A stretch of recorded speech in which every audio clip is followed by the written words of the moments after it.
Buenas noches, hoy es martes 18 de marzo del año 2014, programa 51 en el año 1952 programas en el ciclo.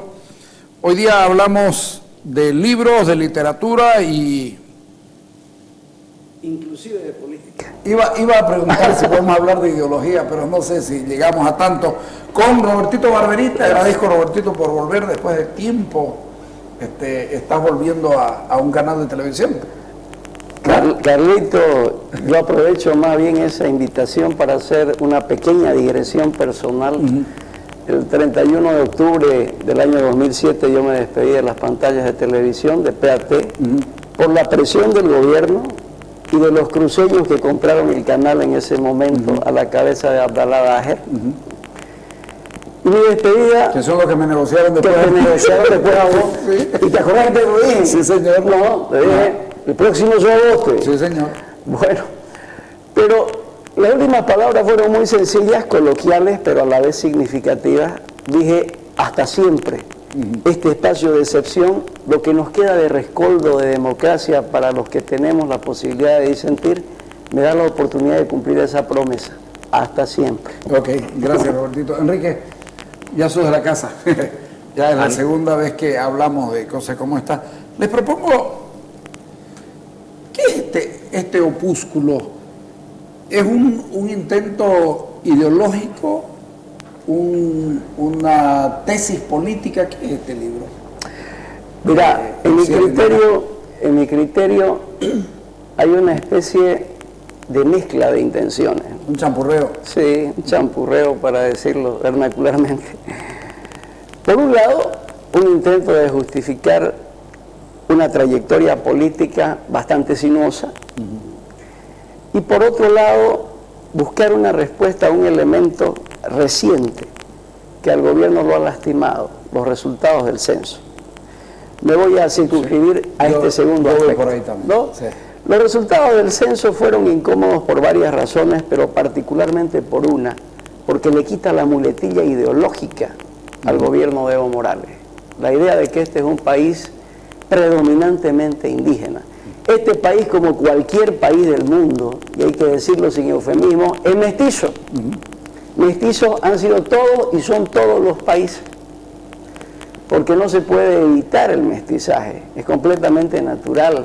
Mestizo es Inglaterra, que primero fue ocupado por los celtas, después por los anglos, después por los sajones. Mestizo es España, que también primero estuvieron los celtas, 7 siglos estuvieron los moros. Mestizo es Bolivia, que tiene un presidente con apellido español, Morales. Absolutamente. ¿No es cierto? Sí. Entonces, discutir el mestizaje... ¿Y un nombre judeo-cristiano? Claro. ¿O no? Pero faltaba más, ¿no? Faltaba más la versión masculina de la primera mujer. Exactamente. Bueno, entonces, al final de cuentas, la muletilla ideológica que utiliza el gobierno queda desvirtuada con los resultados del censo. Y García Linera, que funge como el intelectual del gobierno, necesitaba dar una respuesta. Y su respuesta es inaceptable. La respuesta es que es una impostura intelectual hablar del mestizaje, cuando esa es la categoría principal de análisis sociopolítico en cualquier parte del mundo, en una sociedad. Por eso el libro... ¿Puedes intervenir, Enrique? ¿Sí? Por eso el libro lo que dice es que el mestizaje, valga la redundancia, es una impostura intelectual y que solamente... Y es terriblemente manipuladora. Totalmente, porque además muchas veces por el tono y la forma que se utiliza se intimida al interlocutor. Si yo te digo a vos, no, eso es una impostura, vos te sentís probablemente intimidado, ¿no es cierto? Sí. Y hay que salir de eso y decirle, no señor, no es una impostura. Impostura es lo que está haciendo usted, porque está olvidando una categoría fundamental de análisis en cualquier sociedad. Por supuesto. Y sobre todo si esa sociedad presume de tener bases democráticas, porque la democracia se basa en el respeto a la dignidad del ser humano, más allá del azar necesario y fortuito de haber nacido en alguna parte o de pertenecer a alguna de las razas de ese escamoteado mestizaje en el ensayo del vicepresidente. ¿Vos lo ves más como intelectual o como con una pretensión de ser el ideólogo de esto? Claro. justificarse a sí mismo, como dice Roberto. En rigor, García Linera no es un intelectual. Las personas que tienen esa condición se caracterizan por el espíritu crítico, la inclinación al debate y ante todo el rechazo a los dogmatismos. Claro. Desde el punto de vista del vicepresidente, lo que uno puede encontrar con facilidad es que habría varias de las características del ideólogo, porque lo que él hace es tratar de contribuir a la fijación de valores, principios y mandatos que tendrían que ser obedecidos por todos los individuos, desde los correligionarios hasta las personas que se encontrarían sometidas por este régimen. Es un fundamentalismo religioso, un integrismo medieval. Por esta razón no se podría considerar a García Linera un intelectual, sino un ideólogo y además de un régimen que sobresale por las prácticas autoritarias. Volviendo al tema del libro, porque es muy interesante. Hace varios años, ustedes recordarán, Octavio Paz dijo: la famosa búsqueda de la identidad es un pasatiempo intelectual, a veces también un negocio de sociólogos desocupados.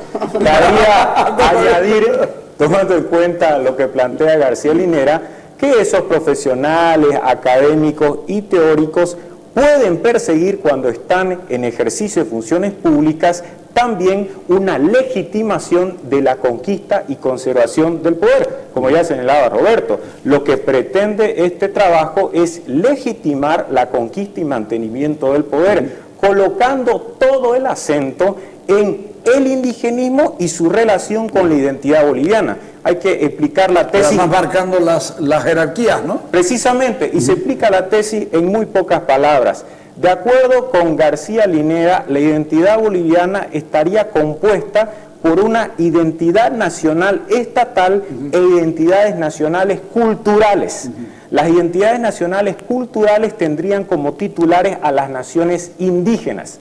Ahora bien, de acuerdo con lo que él mismo indica, para mantener un equilibrio entre ambos componentes de la identidad boliviana sería indispensable la indianización del Estado. Lo plantea así. ¿Esto qué significa?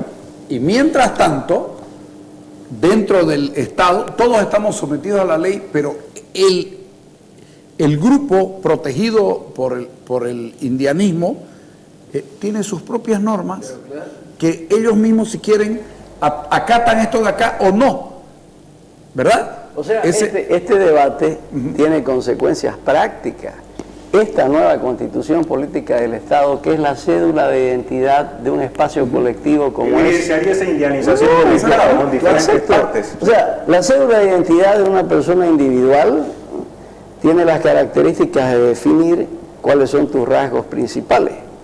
La cédula de identidad de una persona colectiva, como es el Estado, es la Constitución. Una de las grandes ironías es que se hable presuntuosamente de generar espacios de oposición en Bolivia, cuando parece que se sienten muy cómodos con la nueva Constitución. La mayoría o no la han leído o no la han entendido, porque es imposible hacer oposición sin comenzar por cuestionar la cédula de identidad del Estado boliviano. Esta cédula de identidad es fascista, porque establece dos clases de ciudadanos. Claro. Los ciudadanos ordinarios, vos, somos primos, ¿no? Somos ciudadanos ordinarios, vos y yo. Somos ciudadanos ordinarios. Y hay ciudadanos especiales. Y hay ciudadanos especiales. Y esa justificación se encontraría desde el punto de vista del autor en este tema. ¿Por qué? Él mismo lo aclara así. Dice, la identidad es una clasificación social que impone jerarquías. En consecuencia, siempre que se habla de identidad, estaríamos frente a un ordenamiento determinado. Y desde el punto de vista de lo que se plantea, las naciones indígenas conformarían un bloque encargado de dirigir el sistema de Estado. Perdóname, y ese término bloque organizador es el que utiliza textualmente en el ensayo del vicepresidente. Inclusive dice que debe tener normas jerarquizadas, debe ser jerarquizado. Bueno, la Constitución lo jerarquiza, claramente. Y está dirigiendo al resto de la sociedad. Pero además, fíjate cómo él utiliza todo este parlamento que hace y simplemente agarra la vieja estructura marxista de las clases y de la forma de organización del Estado y va cambiando, pone estos van aquí, los indígenas van acá, jerarquizamos de esta manera, el sometimiento al Estado, el Estado único, el Estado que manda la verticalidad, más allá de que por azar haya logrado a alguien meterle la autonomía, pero se la quitan, le quitan la esencia de la autonomía. Es muy facilito esto. Y no solamente eso. Sustituir la lucha de clases por la lucha de clases tradicional marxista por este asunto de la imposición. Ya no la dictadura del proletariado, sino la dictadura de la raza. Exactamente. Y cultural. Que es la forma más fascista de poder plantear un Estado. Al final no nos olvidemos que el manifiesto comunista decía: el obrero no tiene patria, proletarios del mundo unidos. Tenía una vocación internacionalista. Claro. En este caso lo que tiene es una vocación nacionalista, que es la típica vocación de los regímenes fascistas, como el nazi en Alemania o como el fascista en Italia. Basarse en la historia, en el caso de Mussolini, además, el preámbulo el retorno al esplendor de... Es un anacronismo. Claro, sí.